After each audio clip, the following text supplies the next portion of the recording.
For a long time, I thought rage was something to release, to let go, to move, to express, all of these do things, right? I thought rage was something that we just needed to do so that we could find relief. But every time I tried to do that, I just felt more charged. But here's the thing. When rage isn't understood or honored, it just settles into the body. That's what happens. It settles into the body. In this video, I want to talk about what rage actually is, how it festers, what happens if we don't honor it, and I want to share the practices that helped me process in a way that felt regulating instead of explosive. So before we talk about how to work with rage, we need to slow down and actually name what rage is, because most of us were never taught that. Rage isn't the same thing as anger. Rage is a survival response. It's what lives underneath repeated moments of not being heard, not being protected, or having to override yourself to stay safe and connected. Anger can move. Rage gets stuck, especially when there's no place for it to go, no safe place for it to go. From a nervous system perspective, rage shows up in your system when you have to mobilize energy to protect you, but never got to complete the action. So that energy stays in the body. It doesn't mean you're out of control. It doesn't mean that you're too much. It just means your body learned how to survive. A lot of people feel rage as like tightness in the jaw, heat in the chest, clenched fists, a buzzing underneath the skin, or a pressure that doesn't quite have words yet. That's all information. These senses are just information. They're not the problem. Rage is what happens when protection gets delayed. So once we understand what rage is, the next question becomes, how does it build up? Rage doesn't usually come from one big moment. It festers through small, repeated moments where something inside you wanted to respond but didn't or couldn't. It's the "I'll deal with it later," a swallowed no, a boundary you didn't set because it wasn't safe, convenient, or possible at the time. Each time that happens, your nervous system stores a little bit more unfinished energy. Remember, this is involuntarily happening.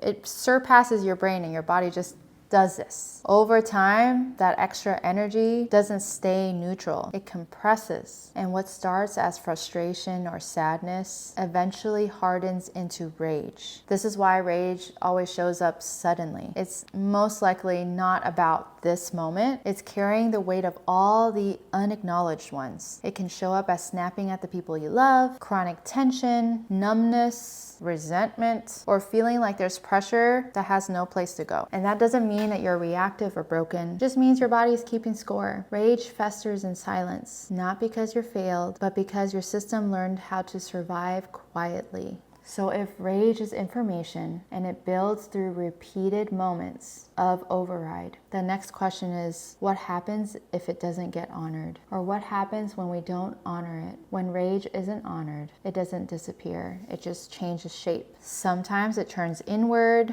into self-criticism, exhaustion, depression, or collapse. Other times it turns outward, like irritability, resentment, or sudden outbursts that don't feel like who you really are. From a nervous system perspective, unhonored rage keeps the body in a low-grade state of mobilization. You might look calm on the outside, but on the inside, your system never fully settles. This is often when people think, I need better coping skills, or I should be more regulated now. But regulation isn't about control. It's about completion.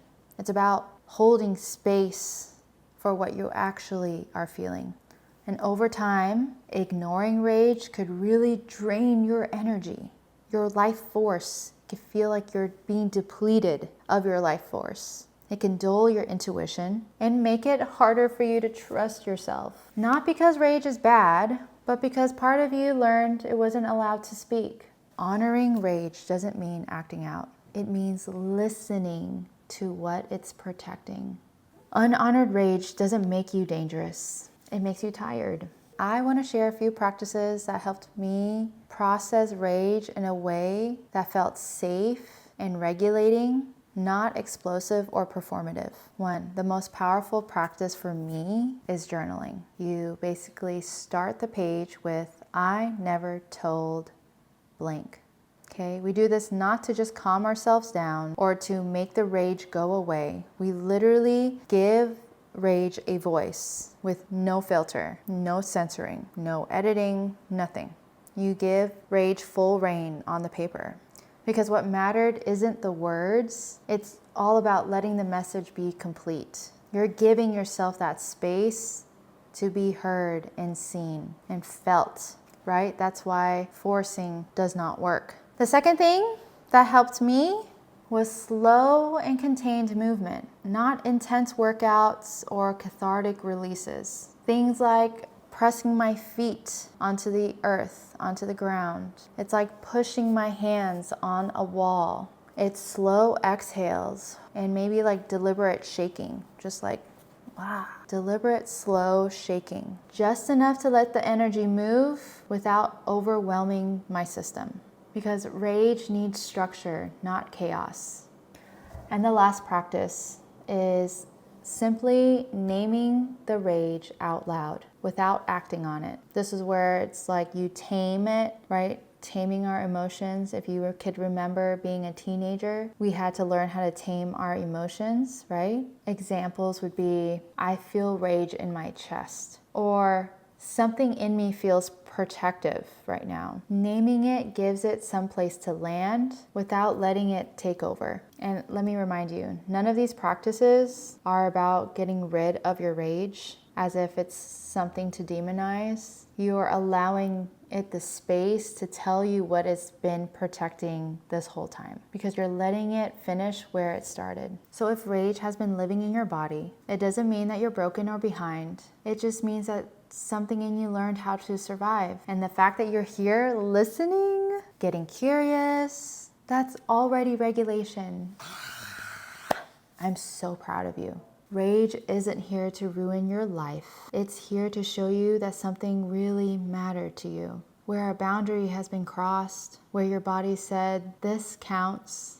Rage gives you a voice. It gives you access to your voice, to your heart's desires. You don't have to fix everything at once, because there's really nothing to fix here. You just have to start letting yourself let go, letting yourself complete. There is a kind of power that doesn't need to explode to be real. It's the power of listening to yourself, of letting your body finish a sentence it never got to complete. All in all, if rage has been living in your body, you're not broken. It means something in you cared enough to protect you. You don't need to get rid of it or unleash it. All you need to do is just listen, because rage isn't here to destroy you. It's here to help you come back to yourself. If this video resonated, I want you to know that you don't have to figure this all out on your own. I work privately with people from all over the world who want to build safety, strength, and capacity in their bodies without forcing or overriding themselves. If you're curious to see what that would look like for you, I offer a free strategy session. It's simply a space for us to talk and see what your nervous system is holding, what your body needs, and whether working together would make sense.